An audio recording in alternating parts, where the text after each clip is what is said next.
So I got another review code. That's pretty neo.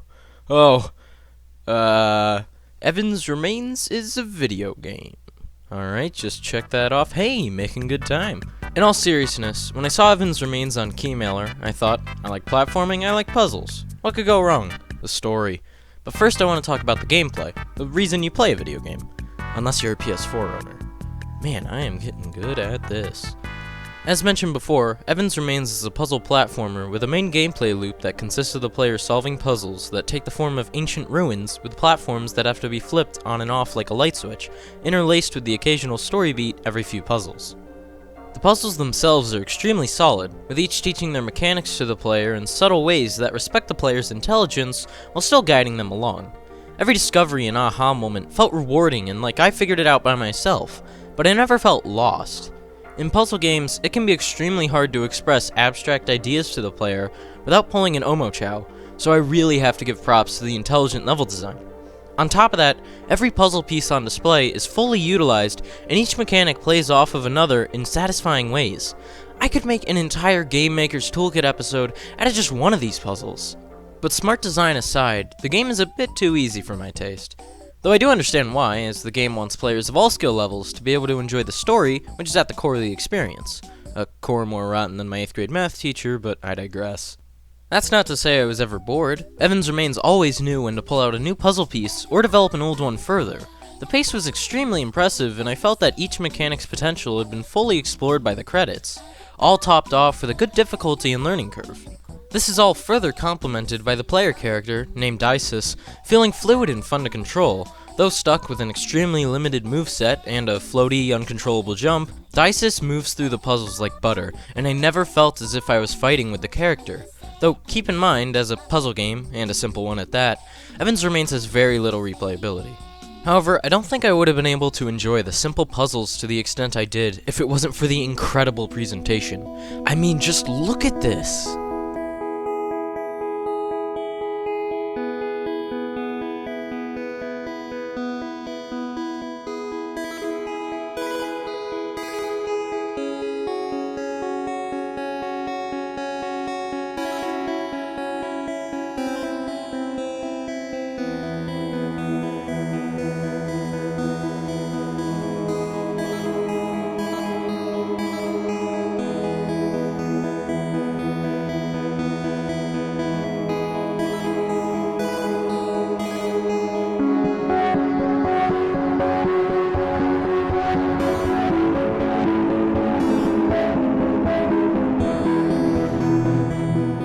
The pixel art is the first thing that caught my eye. Every sprite has a soft and warm feel to it, matching the curious, tropical atmosphere perfectly.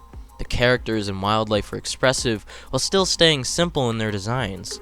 Backgrounds look like something out of an anime, and the color palette stays consistently inviting and calm. But my favorite part? The movement. The world of Evansremains flows with the tropical breeze. The characters move with force and anticipation. I'm a sucker for this stuff, and looking back at the footage for this video, I realized that an eighth of my playtime was just me staring at the astonishing scenery. This is all without mentioning small details, like how water particles bounce off of Diasys' head when under a waterfall, or birds flying away as Diasys approaches. And don't even get me started on the soundtrack. While it isn't anything I'd add to my playlist, the music always felt appropriate to the moment, and matched the visual and gameplay style masterfully. So this is a lot of praise, more than I can give to some of my favorite games.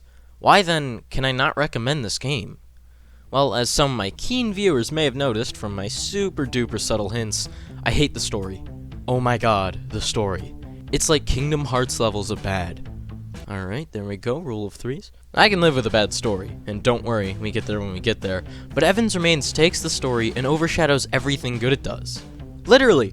When a story segment starts, a transparent black background overshadows the game to make way for character portraits, which I know this is subjective, are just objectively worse in every way than the overworld sprites. They have about as much animation as my videos, and just, come on! Put the text box at the top of the screen, and put some more animation into the overworld sprites. What's there already is fantastic, so just stick with what you're good at. I don't want to stare at the same 3 portraits for half of the game's already minuscule runtime. But that aside, let me tell you about the story. Skip to this timestamp if you don't want to lose any more brain cells. You play as a girl named Diasis, who is sent to a far-off island with the mission to find a famous inventor named Evan, who has been missing for the past few years. On said island, Diasis finds ruins of an ancient civilization called Monoliths, the puzzles of the game. After a few puzzles, she meets a strange man scribbling in a journal. With some pushing, the man, whose name is Clover, tells Diasis that he has come to the island to investigate an old legend from his hometown, and that the monoliths are actually words in an ancient language that he has been decoding. The two dump exposition and Diasis goes to bed. When she wakes up, she realizes that her communicator had been stolen and replaced with a strange note. With no connection to the outside world, Diasis bonds with Clover, and the two continue solving and decoding the monoliths.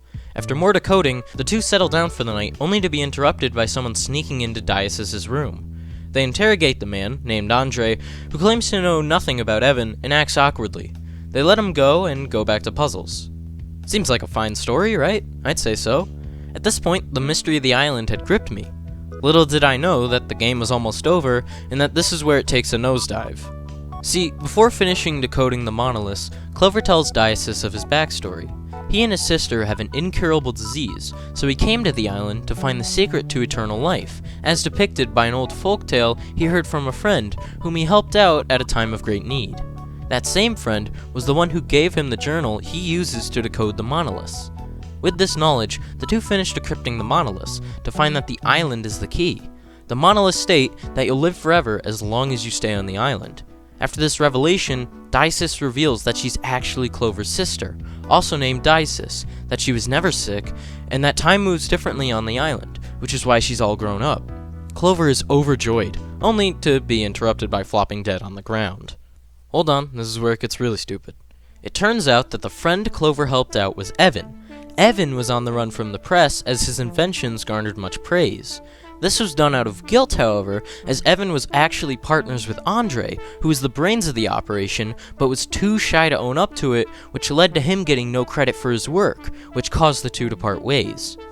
After meeting Clover, Evan realized that he had to face his problems head on, so he confronts Andre at the very island the game takes place to make amends. They do, and Evan mentions Clover's condition, asking if there was anything he could do to help his friend. Andre states that maybe the island was the key. He mentions the old folktale, and the two decode the monoliths. However, the two find that the monoliths actually say it's foolish to look for eternal life. At a loss, Andre pitches an idea. If Clover's condition is incurable, maybe they could at least give him a peaceful death. Using the legend of the everlasting island as a base, they would augment the monoliths to say that eternal life is real, send Clover to the island along with an actor, Diasis, who would play along. Then, when the monoliths were read, Diasis, the actor, would spin a tale that she was Clover's sister the whole time, who in reality had already died. Clover would be overjoyed, only to die at that moment as Andre poisoned his water. So, in the end, nothing mattered, and every character here is super messed up. There's some small things I left out, so if you really need more, go experience the story for yourself, though I don't think you should. I want to love Evansremains. Every aspect of it is polished, fun, and well made, but then I remember the story. Like I said before, it isn't just that the story goes down about as well as an aneurysm, but that the story is the focus of the game. All the good on display is overshadowed by this one aspect, and keep in mind, I don't want to say the writer can't write. The dialogue was good, and there were some clever jokes, like people reminding Diasis that she can just walk around the puzzles. But what was being written is just so bad. As a whole, I can't recommend Evansremains. The gameplay, visuals, sound, and design are stellar, and I really think you should experience them, but the mystery of the island has a disappointing resolution, and the visual novel elements are far too prominent that they end up suffocating the actually enjoyable parts of the experience. At $7, Evansremains is an alright game, but a confused one at that. Pick it up if you have a hole burning in your pocket, but even $7 is a bit much for a 3-hour game with 1 to 2 hours of gameplay and no replayability. Wait for a sale, and keep an eye out for this team. They have potential, I just want to see them reach it.